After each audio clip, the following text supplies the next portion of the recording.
Good morning friend. आज मैं खा रही हूँ आंवला। कितने लोग हैं जिनको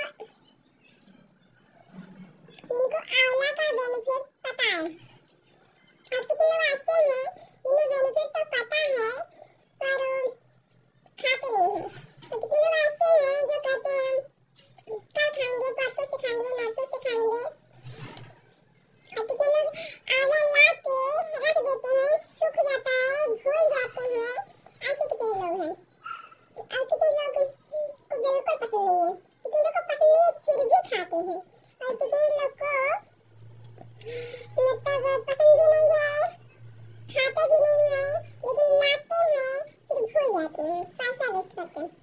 प्लीज कमेंट कीजिएगा क्योंकि जब ये आंवला का सीजन चला जाएगा आप लोग बोलेंगे आंवला खाना चाहिए, आंवला खाना चाहिए, आंवला पर मिलता नहीं है, आंवला का पर सीजन नहीं है, इससे हेयर अच्छा होता है, स्किन अच्छा होता है, स्किन ग्लो करता है।